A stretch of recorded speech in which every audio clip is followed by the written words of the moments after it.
Hello बच्चों, आज हम कर रहे हैं वर्कशीट नंबर 8 10th क्लास की, जो आप सभी बच्चों को फ्राइडे को मतलब 23 तारीख को मिलने वाली है। ये वर्कशीट बेटा धातु और अधातु पे है। अभी जो वर्कशीट आ रही है बहुत आसान वर्कशीट्स हैं और ये आपको कनेक्ट करती है 9th क्लास से 10th क्लास को। तो बड़े ध्यान से देखेंगे ज़रा। धातु और अधातु मतलब मेटल्स और नॉन मेटल्स पर यह वर्कशीट आधारित है। धातु क्या होती है और अधातु क्या होती है, उसे देखकर जो आप बता सकते हो उसमें अंतर दिया हुआ है, मतलब भौतिक गुणों में अंतर दे रखा है। ध्यान से देखेंगे, यहाँ लिखा हुआ है भौतिक गुण। ये भौतिक गुण क्या होते हैं बेटा, जिसे हम देखकर बता सकें कि हाँ इसमें ये अंतर है, उसे भौतिक गुण कहते हैं। तो भौतिक गुण के हिसाब से चमक देखिए जरा, धातु में चमक होती है। अच्छा, धातुएं कौन सी होती हैं? सबसे पहले तो जब आप धातुओं के बारे में पढ़ रहे हैं तो धातु को सोचो अपने मन में, क्या हो सकता है धातु। धातु हो सकती है सिल्वर, है ना, चांदी। और साइंस में हम पूरा चांदी नहीं लिख के आएंगे, हम क्या लिखेंगे, Ag। तो जहाँ Ag शब्द आपको लिखा हुआ नज़र आ जाए, ये संकेत कहीं नज़र आ जाए, इसका मतलब किसकी बात की है, सिल्वर मतलब चांदी की बात की है। चांदी या सोना, सोना कैसे लिखते हैं हम, हिंदी में हम ऐसे लिख के आएंगे सोना, है ना। लेकिन साइंस ये लैंग्वेज में अगर हम देखें तो इसका संकेत क्या होता है, Au। अगर कहीं Au साइंस की बुक में लिखा है इकट्ठा, A कैपिटल और U स्मॉल, तो आप समझ जाना सोने की बात की है। तो धातु के नाम आते ही आपके मन में आना चाहिए चांदी और सोना, पीतल, तांबा, ये सब धातु है बेटा, है ना। चलिए, स्टील भी एक धातु है। वेरी गुड, जो आपके घर में बर्तन बने हुए हैं वो सब स्टील के बने हुए हैं। तो धातुओं में अपनी चमक होती है। धातुओं की सतह चमकदार होती है, जबकि अधातु इसका उल्टा है। अब धातुओं को छोड़ के आपके घर में जो चीज़ें हैं वो अधातु हैं। चलिए, हवा किस में आएगी, वेरी गुड, हवा भी किस में आएगी, अधातु में ही आएगी। बहुत अच्छे बच्चों को ये तो पहले से ही आती है, 9th क्लास की ही टॉपिक है, फिर भी हम पढ़ रहे हैं तो हमें अच्छे से क्लियर हो जाएंगे। चलिए, कठोरता। अब धातु जो होते हैं बेटा वो कठोर होते हैं, ये सबको पता है। धातु तो कठोर है, स्टील है, कठोर है ना। कोई पानी की तरह थोड़ी है, नहीं है। स्पंज की तरह सॉफ्ट भी नहीं है। Very good. जबकि जो अधातुएं होती है ना वो अधिकतर नरम होती हैं, सारी नरम नहीं होती बेटा, अधिकतर नरम होती है। और धातुएं भी सामान्यतः कठोर होती हैं। कुछ धातु ऐसी हैं जो बहुत नरम है, बहुत सॉफ्ट है ना। जैसे साबुन सॉफ्ट होता है ना, गीला साबुन, हाँ, जिसे चाकू से भी काट सकते हो आराम से, है ना, सॉफ्ट है वो। साबुन को चाकू से काट सकते हो ना। अगर मैं कहूँ स्टील को काट के दिखाओ, स्टील की प्लेट को, तो आप नहीं काट सकते ना, लेकिन साबुन को आराम से काट लोगे। साबुन अधातु है, वो नरम है, लेकिन स्टील धातु है, वो कठोर है। इतनी बात सबको समझ आ गई। तो आगे चलते हैं बेटा। अभी इसमें ये जो शब्द लिखे हुए हैं ना, इनको ध्यान देंगे हम। इसमें सारी धातुओं के लिए नहीं लिखा है, इसमें लिखा हुआ है धातुएं सामान्यतः कठोर होती हैं। इसने ये नहीं लिखा धातुएं कठोर होती हैं, सामान्यतः लिखा है। इसका मतलब आमतौर पर ऐसा होता है। इसका मतलब कुछ धातुएं ऐसी होती होंगी जो कठोर नहीं है ना। अब ये कौन सी धातुओं की बात कर रहे हैं जो कठोर नहीं है, तो उसके अंदर 2 एग्जाम्पल हमेशा याद रखना है बेटा आपको। वो कौन सा है, सोडियम धातु। अब वही इसका संकेत भी याद कर लेते हैं। इतना बड़ा सोडियम ना लिख के हम क्या लिखते हैं इसको, कैपिटल N और साथ में स्मॉल a। तो सोडियम धातु जो है वो नरम है, उसे चाकू से आराम से काट सकते हो। ऐसे ही पोटेशियम धातु है बेटा, जिसको हम K से लिखते हैं, ये भी नरम है, इसे भी चाकू से आराम से काट सकते हो। ऐसे ही अधातु में कुछ अधातु कठोर भी हैं, इसका मतलब ज़्यादातर लेकिन नरम है। रूप कैसा होता है भाई, कमरे के ताप पर जो चीज़ जैसे रूप में रखी हुई है हम उसका रूप वही कह देते हैं।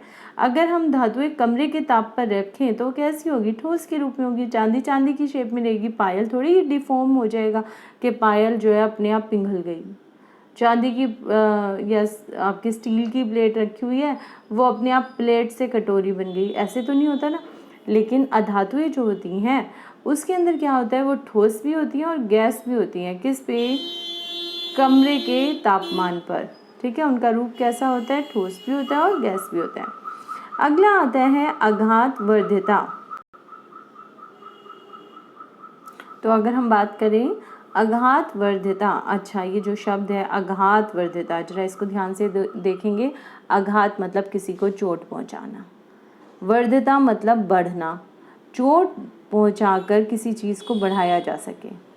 ठीक है, चोट मारी, जोर जोर से पीटा और वो बढ़ गई, तो उसको क्या कहते हैं, आघात वर्धिता। तो धातुओं को पीट पीट कर पतली चादर के रूप में बदला जा सकता है।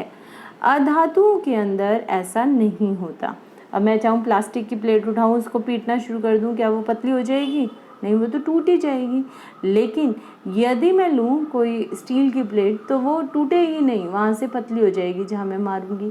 और मैं चाहूँ तो पीट पीट के, अच्छा लोहार होते हैं बेटा, मेरे स्कूल के बाहर तो लोहार बैठे हुए हैं, तो वो क्या करते हैं, वो लोहे की चीज़ें बनाते हैं, है ना, अलग अलग शेप्स में बनाते हैं।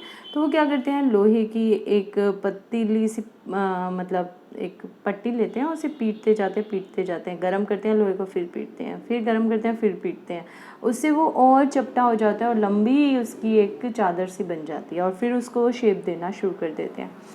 ठीक है, तन्यता की बात करते हैं तो धातुओं को की तार खींची जा सकती है बेटा, धातु की पतली से पतली तार बना सकते हैं।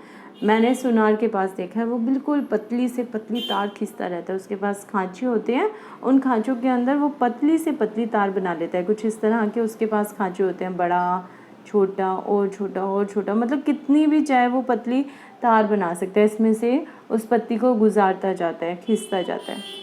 लेकिन अधातु में ऐसा नहीं होता, वो तन्य नहीं होती, वो तो टूट जाएंगी, खींची नहीं जा सकती। चलिए, विद्युत व ऊष्मा की चालक होती हैं, जो अधातु है वो तो चालक नहीं होती और धातु है वो चालक होती हैं। अब ये क्या होती है, विद्युत की कैसे पता लगेगा बेटा, आपके घर में चलिए पहले ऊष्मा की बात करते हैं। ऊष्मा के अंदर आप याद करो, घर में खाना बन रहा है, तवे पे खाना बन रहा है, तो क्या होता है, यहाँ मम्मी चिमटा जो है उसको पकड़ती है रोटी सेकने के लिए। जब चिमटे से रोटी सेक रही होती है तो क्या होता है, कई बार अगर चिमटा यहीं पे रह जाता है तो पीछे तक गर्म हो जाता है।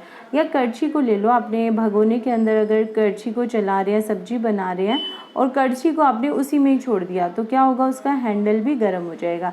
ये क्यों हुआ, क्योंकि कड़छी हो गई, भिगोना हो गया, किसकी बनी हुई है, धातुओं की बनी हुई है। और धातु जो है वो ऊष्मा की सुचालक है, मतलब वो ऊष्मा को अपने अंदर से जाने देता है, इसीलिए वो गर्म हो जाती है। इतनी बात सबको समझ आ रही है। अगला है विद्युत। विद्युत की भी चालक होती है, आप कैसे पता लगाएं, अच्छा बारिश के दिन है आजकल, कूलर अगर चल रहा होगा बेटा आपके घर में, है ना, तो क्या होगा, अगर कूलर चलता होगा, अगर उसमें ज़र लगा हुआ है, कहीं से उसमें रस्ट आई हुई है, पानी उसके अंदर जाएगा तो उसमें करंट आ जाएगा। कई फ्रिज पुराने हो जाते हैं, उसके अंदर भी करंट आने लग जाता है, बॉडी अगर गलने लग जाती है तो, है ना।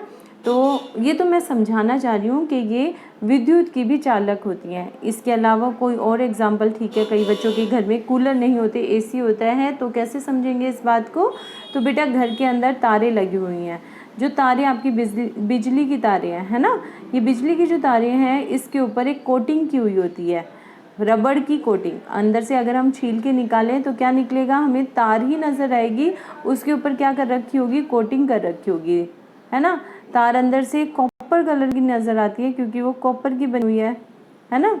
यहाँ पे तार जो है वो कॉपर, अगर हम छीलें तो अंदर से तार कॉपर नज़र आती है, राइट। तो ये किस लिए नज़र आती है, क्योंकि ये कॉपर की बनी हुई होती है, बाहर प्लास्टिक चढ़ा होता है, बाहर से तार को पकड़ेंगे हमें करंट नहीं लगता है, लेकिन अंदर वाली तार को पकड़ेंगे तो हमें करंट लगेगा, क्योंकि बाहर तो लगी हुई है रबड़, और रबड़ जो होती है वो एक अधातु है, जबकि धातु क्या होती है, अंदर लगी हुई कॉपर मतलब तांबे की तार जो है वो उसमें धातु है, मतलब वो विद्युत और ऊष्मा की सुचालक है। इतनी बात समझ आ गई। इसके विपरीत अधातु जो होंगी वो उसकी कुचालक होंगी, अपने अंदर से जाने नहीं देंगी। इतनी क्लियर है सबको। चलिए अगला पॉइंट है ध्वनिक। ध्वनिक मतलब ध्वनि की आवाज़ आती है, टन ऐसी आवाज़ आती है। तो धातुएं जो हैं वो कठोर सतह से टकराने के बाद आवाज़ करती हैं, जोर से आवाज़ आती है उनमें, टन, जबकि अधातु में ऐसा नहीं होता। कुछ बच्चे कहेंगे कि मैम धातु हो या अधातु है, घर में प्लास्टिक की प्लेट भी रखी है, वो भी गिरती है तो आवाज़ करती है, गिरने से जो आवाज़ आती है स्टील की प्लेट के गिरने से, उसमें आवाज़ आती है बेटा टन, जबकि प्लास्टिक की प्लेट गिरेगी तो आवाज़ कैसे आएगी, ठप, है ना, ऐसी आवाज़ आएगी, दोबारा ऐसी टन की आवाज़ नहीं आएगी। चलिए नीचे क्या दिया हुआ है, एक नोट दिया हुआ है, मरकरी कमरे के तापमान पे द्रव है और मरकरी क्या है बेटा, एक धातु है। ग्रेफाइट एक अधातु है लेकिन फिर भी वो विद्युत और ऊष्मा की सुचालक है, तो इसे क्या कहते हैं बेटा, अपवाद कहते हैं। ये दोनों जो हैं अपवाद हैं। कैसे, मरकरी एक धातु होते हुए भी वो द्रव अवस्था में पाई जाती है। ये मरकरी कहाँ मिलता है आपको, कोई बच्चा बताएगा? मरकरी कहाँ मिलता है? मरकरी हमें थर्मामीटर में मिलता है, बिल्कुल सही बात है। और थर्मामीटर में आगे आजकल तो कोरोना होके चुका होगा या घर में आपके थर्मामीटर आया होगा।